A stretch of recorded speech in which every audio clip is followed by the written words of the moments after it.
Hello दोस्तों, स्वागत है आपका एग्जाम फैक्ट तैयारी यूट्यूब चैनल में। दोस्तों, आज हम पढ़ेंगे पॉलिटी का पार्ट 4, जो इसमें भी प्रश्न सारे एग्जाम में आए हुए प्रश्न हैं। चलिए, इसमें पहला प्रश्न है, अगर आपने अभी तक हमारे चैनल को सब्सक्राइब नहीं किया है तो हमारे चैनल को सब्सक्राइब कर लें तथा बेल आइकन भी ऑन कर लें ताकि हमारी आने वाली सभी वीडियो का नोटिफिकेशन आप सभी तक पहुंचता रहे। जैसे ये जो प्रश्न है, कनिष्ठ सहायक 19/2/2019 में आया था। किसी व्यक्ति को सुप्रीम कोर्ट के एक न्यायाधीश के रूप में नियुक्ति के लिए योग्य नहीं माना जाएगा जब तक वह कम से कम स्पेस साल के लिए उच्च न्यायालय का या दो से अधिक ऐसी अदालतों का उत्तरवर्तन में वकील रहा हो। राइट आंसर है ऑप्शन नंबर डी, 10 वर्ष तक। किसी व्यक्ति को सुप्रीम कोर्ट के न्यायाधीश के रूप में तब तक नियुक्ति के लिए योग्य नहीं माना जाएगा जब तक कि वह कम से कम 10 साल के लिए उच्च न्यायालय का या दो से अधिक ऐसी अदालतों का उत्तरवर्तन में अधिवक्ता न रहा हो या कम से कम 5 वर्ष के लिए किसी उच्च न्यायालय में न्यायाधीश रहा हो। अगला प्रश्न है हमारा, सर्वोच्च न्यायालय के न्यायाधीश पद पर नियुक्ति के पात्र बनने के लिए किसी जज को उच्च न्यायालय के न्यायाधीश के रूप में कितने वर्षों की सेवा आवश्यक होती है? राइट आंसर है ऑप्शन नंबर बी, 5 वर्ष की सेवा। किसी व्यक्ति को उच्चतम न्यायालय का न्यायाधीश नियुक्त किए जाने के लिए आवश्यक है कि वह भारत का नागरिक हो और कम से कम 5 वर्ष तक किसी उच्च न्यायालय का न्यायाधीश रहा हो या 10 वर्ष तक उच्च न्यायालय में अधिवक्ता रहा हो। भारतीय संविधान के अनुच्छेद 124 से 147 तक न्यायिक प्रक्रिया का उल्लेख है। अगला प्रश्न है, भारत के उच्चतम न्यायालय की प्रथम महिला न्यायाधीश कौन थी? Right answer option number B, Fatima Beevi. उच्चतम न्यायालय की प्रथम महिला न्यायाधीश एम फातिमा बीवी यानी मीरा साहब फातिमा बीवी थी। 6 अक्टूबर 1989 को उन्होंने यह पद ग्रहण किया। उच्च न्यायालय की प्रथम महिला न्यायाधीश लीला सेठ हिमाचल प्रदेश की थी। अगला प्रश्न है, निम्न में से किसने भारत के 43वें मुख्य न्यायाधीश के रूप में शपथ ग्रहण की है? राइट आंसर ऑप्शन नंबर ए, जस्टिस टी.एस. ठाकुर। प्रश्नकाल के समय जस्टिस टी.एस. ठाकुर को भारत के 43वें मुख्य न्यायाधीश के रूप में 3 दिसंबर 2015 को राष्ट्रपति द्वारा शपथ ग्रहण कराया गया। वर्तमान में भारत के 48वें मुख्य न्यायाधीश एन.वी. रमन्ना है और प्रेजेंट में और कोई है। नवसृजित उच्च न्यायालय है। Right answer option number B, Meghalaya, Manipur, Tripura. Present में मुख्य न्यायाधीश डी.वाई. चंद्रचूड़ हैं और यह 50वें नंबर के मुख्य न्यायाधीश हैं। चलिए, इसका राइट आंसर है option number B, Meghalaya, Manipur, Tripura. 23 मार्च 2013 को 3 नए उच्च न्यायालयों का गठन हुआ। नवसृजित उच्च न्यायालय मेघालय, मणिपुर एवं त्रिपुरा है। 1 जनवरी 2019 को आंध्र प्रदेश के अमरावती में देश के 25वें उच्च न्यायालय का सृजन हुआ। भारतीय संविधान के अनुच्छेद 214 के अनुसार प्रत्येक राज्य के लिए एक उच्च न्यायालय का प्रावधान है।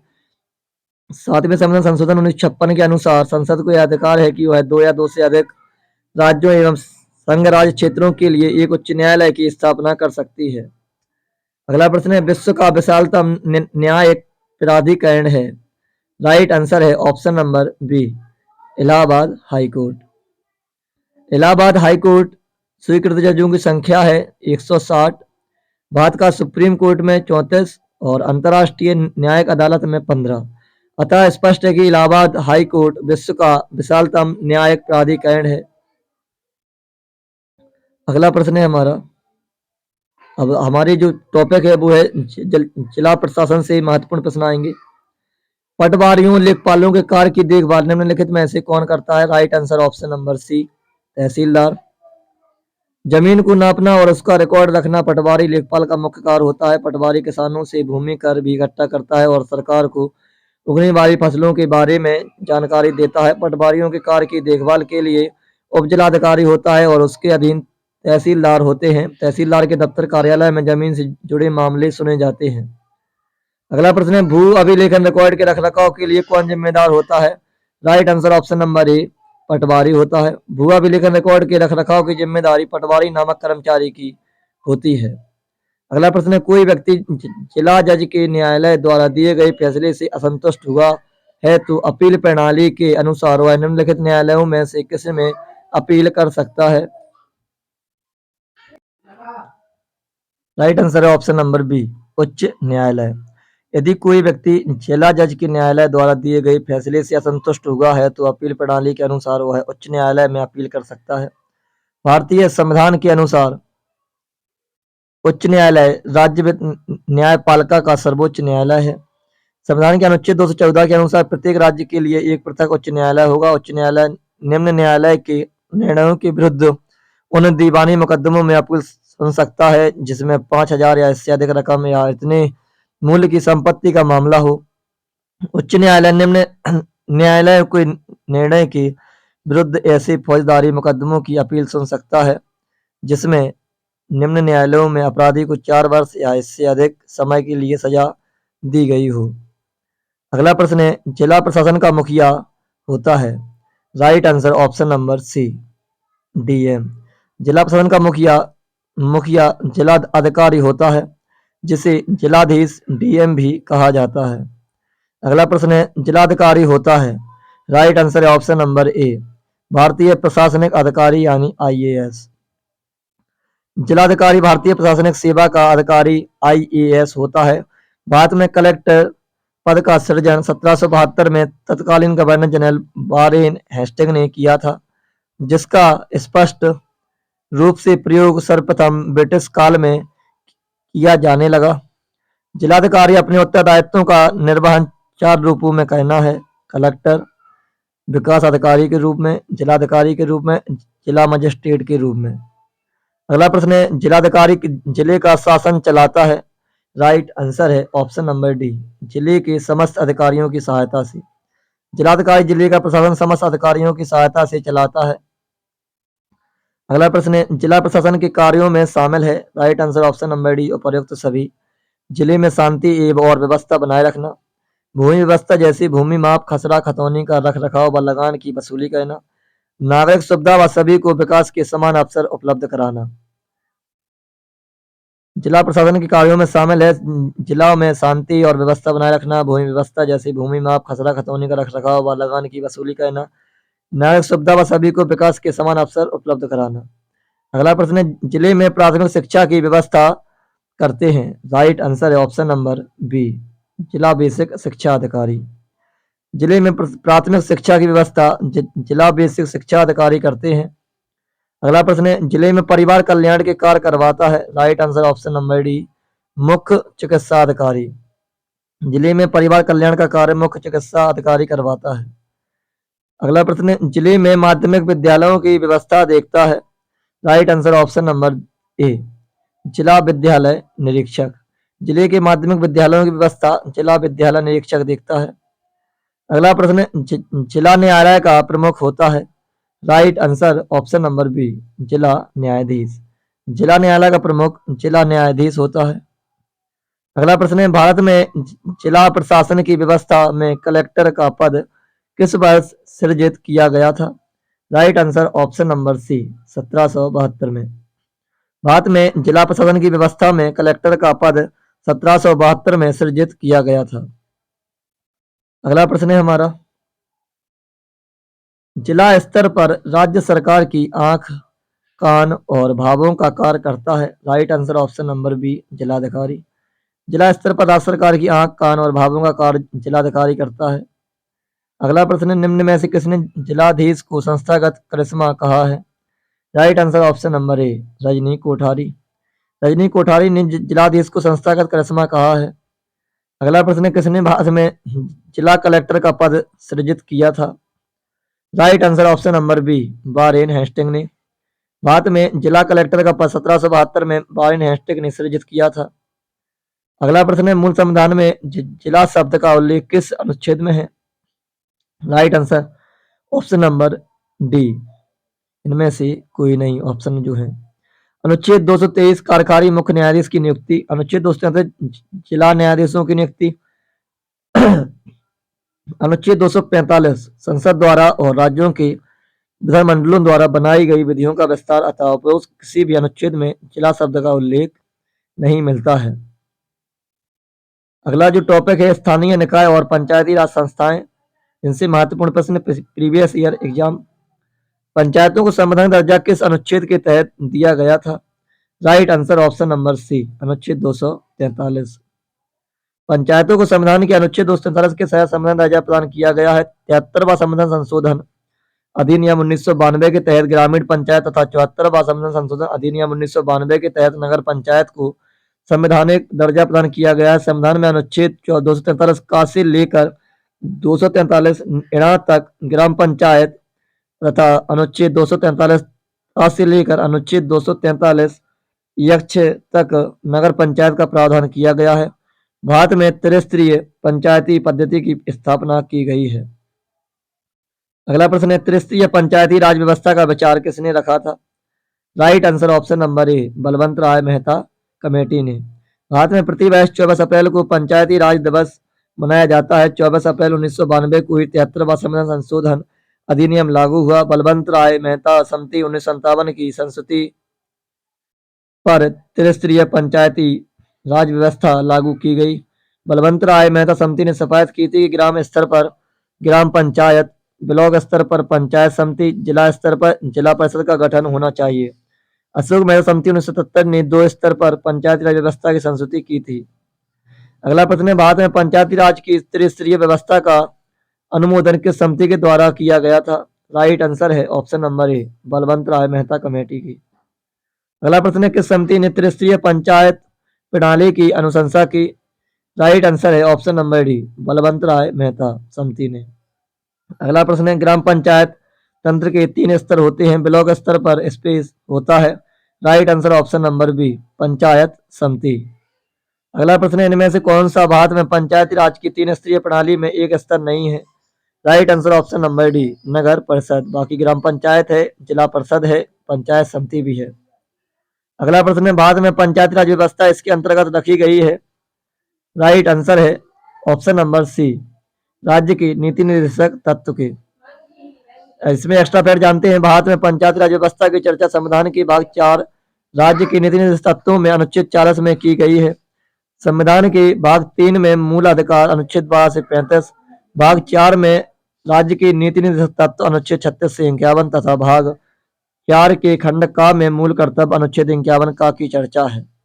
अगला प्रश्न है, कौन सी सरकार आम लोगों के सबसे करीब है? Right answer option number C, स्थानीय सरकार। स्थानीय सरकार आम लोगों के सबसे करीब होती है। स्थानीय सरकार लोकल गवर्नमेंट जन प्रशासन का एक रूप है जो अधिकांश जगहों पर किसी राज्य या राष्ट्र की सबसे निचली श्रेणी की प्रशासनिक इकाई होती है। इसके ऊपर जिले, प्रांत राज्य या राष्ट्र प्रशासन होता है, जिसे राजकीय सरकार, राष्ट्रीय सरकार, संघीय सरकार इत्यादि नामों से जाना जाता है।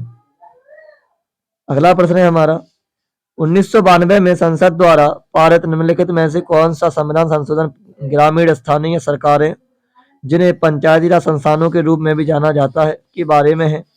Right answer option number A, 73वां। वर्ष 1992 में संसद द्वारा पारित 73वां संविधान संशोधन ग्रामीण स्थानीय सरकारों, जिन्हें पंचायती राज संस्थानों के रूप में जाना जाता है, के बारे में है।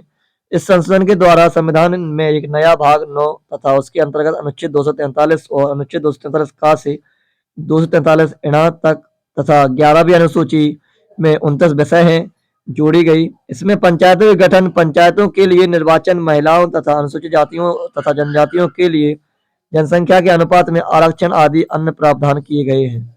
अगला प्रश्न है, भारतीय संविधान में पंचायती राज प्रणाली को वर्ष इसके संशोधन में औपचारिक रूप दिया गया। राइट आंसर है ऑप्शन नंबर डी, 1992 में 73वें संविधान संशोधन के द्वारा।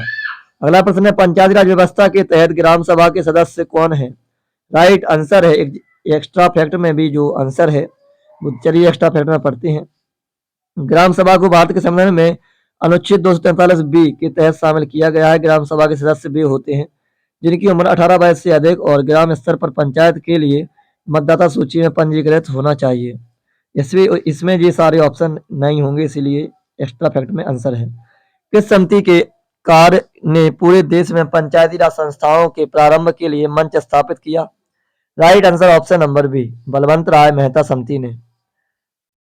सामुदायिक विकास कार्यक्रम 1952 तथा राष्ट्रीय प्रसार सेवा कार्यक्रम 1953 की असफलता की जांच करने के लिए भारत सरकार ने वर्ष 1957 में बलवंत राय मेहता की अध्यक्षता में एक समिति का गठन किया गया, जिसने अपनी रिपोर्ट 1957 में सरकार को सौंप दी। इसमें समिति ने लोकतांत्रिक विकेंद्रीकरण की सिफारिश की, जिसे पंचायती राज कहा गया।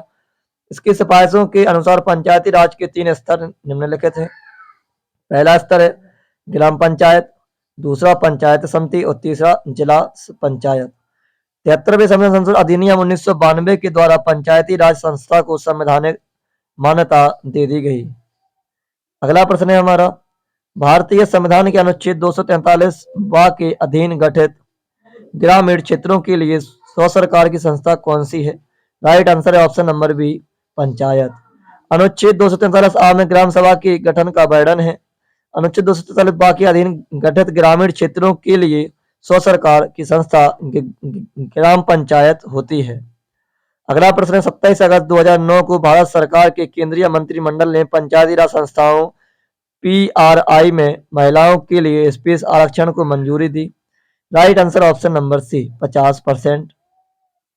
भारतीय संविधान के 73वें संविधान संशोधन द्वारा पंचायती राज प्रणाली को संवैधानिक स्वरूप प्रदान किया गया है, जिसमें अनुच्छेद 243D के तहत महिलाओं के लिए कुल आरक्षित सीटों की संख्या का 1/3 सीट आरक्षित किया गया था। 27 अगस्त 2009 को केंद्र सरकार द्वारा इसे बढ़ाकर 50% करने की मंजूरी प्रदान कर दी गई, लेकिन कई बार पेश होने के बावजूद यह विधेयक 110वां संविधान संशोधन विधेयक पारित नहीं हो सका। अगला प्रश्न है, वर्ष 2018 में पंचायती राज की कौन सी सालगिरह मनाई गई? Right answer option number C, 25वीं। वर्ष 2018 में पंचायती राज की 25वीं सालगिरह मनाई गई। सन 1993 में 73वें संविधान संशोधन के द्वारा पंचायती राज को वैधानिक दर्जा प्रदान किया गया। पंचायती राज दिवस 24 अप्रैल को मनाया जाता है। अगला प्रश्न है, प्रति वर्ष भारत में राष्ट्रीय पंचायती राज दिवस स्पेस को मनाया जाता है। यह दिन संविधान 73वां संशोधन अधिनियम 1992 के जारी होने का प्रतीक है। Right answer option number B, 24 अप्रैल। अगला प्रश्न है, भारत में महिलाओं के लिए आरक्षण उपलब्ध है। Right answer option number C, Panchayati Raj निकायों में आरक्षण उपलब्ध है। संविधान के 73वें और 74वें संविधान संशोधन ने पंचायतों को शक्ति प्रदान की है कि उनके नियमित चुनाव होंगे तथा सभी स्तरों पर महिलाओं के लिए 1/3 स्थान आरक्षित होंगे। उनकी वित्तीय स्थिति सुदृढ़ करने के लिए राज्य वित्त आयोग के गठन का प्रावधान किया गया। यह राज्यपाल द्वारा गठित किया जाता है। पंचायतों की 11वीं व 12वीं अनुसूची में दिए गए विषयों की पर कार्य की पूर्ण शक्ति होगी। 11वीं व 12वीं अनुसूची में क्रमशः 29 व 18 विषय हैं। बहुत इंपॉर्टेंट प्रश्न हैं दोनों। 11 में 29 और 12वीं में 18 विषय हैं। लोकसभा व राज्यसभा में महिलाओं के लिए आरक्षण की व्यवस्था नहीं है। अगला प्रश्न है हमारा, भारत में पंचायती राज स्थापित करने वाले प्रथम 2 राज्य कौन से थे? राइट आंसर है ऑप्शन नंबर सी, राजस्थान और आंध्र प्रदेश। पंचायती राज स्थापित करने वाले प्रथम 2 राज्य राजस्थान और आंध्र प्रदेश थे। 2 अक्टूबर 1959 ईस्वी को राजस्थान के नागौर जिले में पंचायती राज का उद्घाटन किया गया।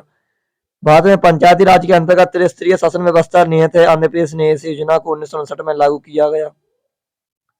अगला प्रश्न है, पंचायती राज को पहली बार 2 अक्टूबर 1959 को स्पेस किस जिले में पेश किया गया था?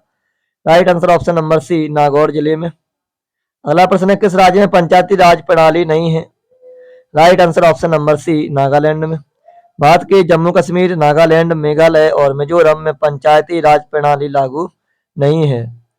अगला प्रश्न है, किस ग्राम पंचायत द्वारा उप प्रधान को पद से हटाने के लिए कम से कम कितने पंचायत सदस्यों का समर्थन आवश्यक है?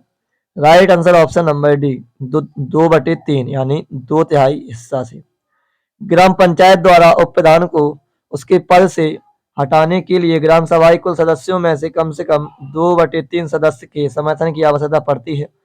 यह प्रस्ताव जिला पंचायत राज अधिकारी को भेजा जाता है। अविश्वास प्रस्ताव 1 वर्ष का कार्यकाल पूरा होने के पश्चात ही प्रस्तावित होता है। यदि एक बार प्रस्ताव निरस्त हो गया तो दोबारा ऐसा प्रस्ताव 1 वर्ष तक नहीं लाया जा सकता है। अगला प्रश्न है, निम्न में से क्या पंचायती राज संस्था नहीं है? Right answer option number D, ग्राम सहकारी संस्था। भारतीय संविधान के 73वें संविधान संशोधन 1992 के अंतर्गत पंचायती राज प्रणाली को संवैधानिक दर्जा दिया गया है। इसको ग्राम पंचायत, पंचायत समिति और जिला परिषद में वर्गीकृत किया गया है। ग्राम सभा, ग्राम पंचायत और न्याय पंचायत पंचायती राज प्रणाली के अंग हैं।